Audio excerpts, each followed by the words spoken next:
बेयावनो खुलुमनायखौ जासिग्रोबाय।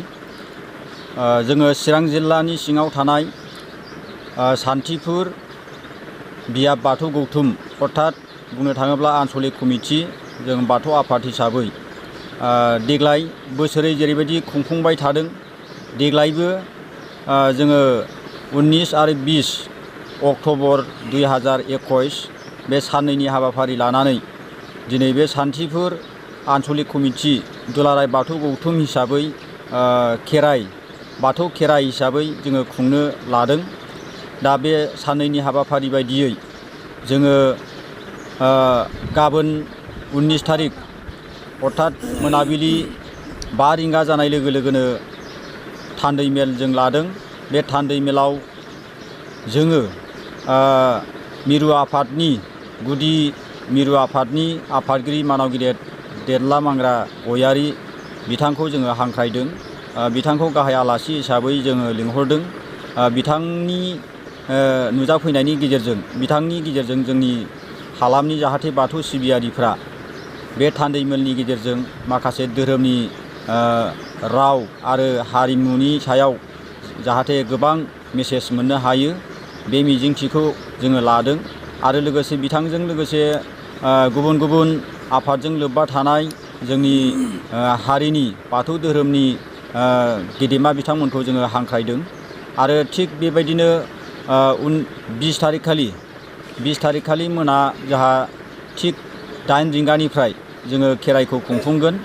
बे बाथौ खेराइ खुंफुंनायाव जाहाथे जोंनि बे हालामनि बुंनो थाङोब्ला जोंनि बे सान्थिपुर चिरांनि सिङाव थानाय सान्थिपुर हालामनि गुबुन गुबुन गामियारिनि गासै बर'ल' नङा, गासै जों बाथौ सिबियारिजों लोगोसे गुबुन गुबुन धोरोमारिफ्राबो जाहाथे लैहोर फैनानै नायफैनो हागोन होननानै जोङो मिजिंथिदों। आं बिनि दिनै बे निउस पर्टेलनि गेजेरजों खौरांगिरि बिथांमोननिसिम साबायखर जासियो। जाहाथे दिनैनि बे फंनैसो बाथ्रा बुंनायनि गेजेरजों गासै जोङो बे साननैनि हाबाफारि खुंफुंनायाव जाहाथे जोंखौ बयबो हेफाजाब होफैयो। आरो बे साननैनि हाबाफारियाव जोङो इसोरनिफ्राय माबा मोनसे जोङो फोन मोनगोन निस्सय। आरो जों इसोरनि अननायाव बे साननैनि हाबाफारिखौ मोजाङै मोजां खुंफुंजागोन, बेखिनिखौ आङो आसा खालामदों। आङो मोनसे बाथ्राखौ बुंनो गोनां जागोन। बे थान्दै मेलाव जोंहा गाबोन 19 तारिखआव मोनाबिलिनि 5 रिंगा जानाय लोगो लोगो जोंनि बे सान्थिपुर आन्चलिकनि सिङाव गासै गं 50टा गामि दं। बे मानास रडनिफ्राय लानानै आप टु हाथिसार बिसिमाव जोंनि बाथौआरिफ्रा गोबां खमैनो 1500सो फेमिलि दङ। दा बे फेमिलिफ्रा न'खराव साफा निस्सय फैगोन, बाहागो लाफैगोन। बेयाव खमैनो जोङो सान्दों 200निफ्राय 500सिमाव बाहाय मानसि एसेब्लाबो थुबुर जानो हागौ, बेखौ आं आसा खालामदों। आरो जों बेखौनो बुंगोन दिनै जोंनि बे साननैनि हाबाफारि लानायाव गुबुन धोरोमारिफ्रा जेरैबायदि बे फुजानि मुङाव बायदि निसा बुस्थु खेला जौ जुवा बाहायो, नाथाय जोङो बेखौ दिनै बुंगोन। जोङो गौथुमारि हिसाबै जोङो खुनु बाहाय जौ जुवा थानाय नङा आरो मोनसेबो खेला थानाय नङा। गंफा गंनै एसे एनै गय दखानफोर थानो हागौ। दा बेनि गेजेरजों जाहाथे रायजो राजाफ्रा बेखौ मिथिनानै जोंखौ जेन' हेंथा होफैया, हेफाजाब होफैयो। आरो आं मिजिंथियो जाहाथे बे साननैनि हाबाफारिया जेन' मोजाङै मोजां खुंफुंजायो। आङो दिनै बे खौरां निउस पर्टेल बिथांमोननि गेजेरजों ससियेल मिडिया हिसाबै साफ्रोमबो बयनिसिमबो नायगिरि नोंथांमोननिसिमबो हाजासे खुलुमनाय, अनसायनाय, सिबिनायखौ बावहरबाय। आङो फंनैसो बाथ्रा बेखिनिखौल' फोसावनानै दिनैनि आं बुंनायखौ एसेयावनो फोजोबबाय। गोजोन्थों। दा जोंनि जि खौरां मेलनि खुंनायनि जि उद्देश्यआनो जाहैबाय जि जोंहा फैबाय थानाय जि 18 तारिख 19 तारिख आरो 20 तारिखआव मोनसे खेराइ खुंफुं जागोन। बे खेराइ खुंफुंखौ लानानै जोङो दिनै खौरां मेलखौ लानाय जादों। दा बाहाय जोङो 19 तारिखआव जोङो डेलिगेट लानाय जादों। बे डेलिगेटआव जोङो आलासि महरै जोंनि सेन्ट्रेल गौथुमनि प्रेसिडेन्टआ सौफैगोन आरो जों लेंहरदों बेखौ।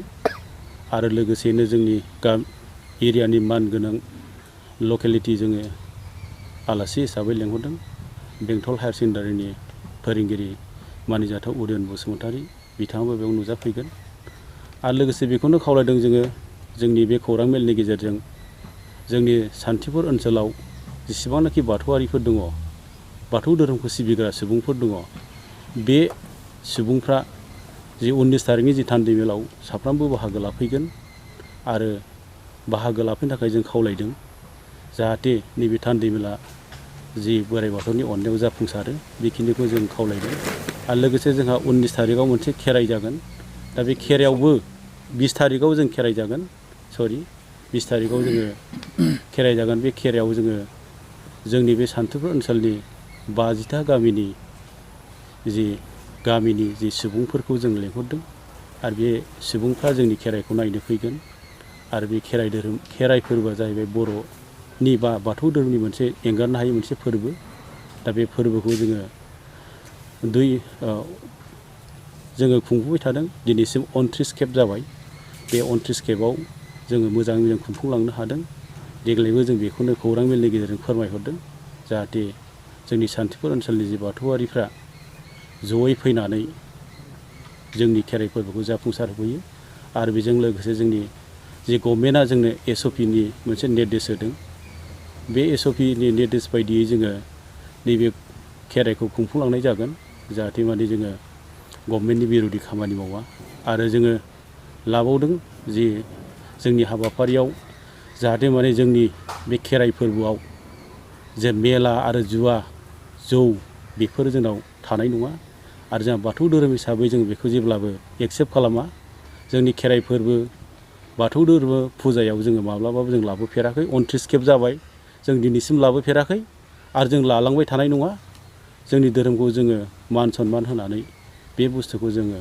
बाहायफेरबोआखै दा बेनिखायनो आं खावलायदों नैबे बड'लेण्ड टाइमनि गेजेरजों जोंनि बे खेराइ खुंफुंनायनि जि खौरां मेल बे खौरां मेलखौ मोजाङै जि फोरमायहरनानै जाफुंसार होयो बेखिनिखौनो खावलायनानै आङो नोंथांमोननिसिम खुलुमनाय थाबाय गोजोन्थों।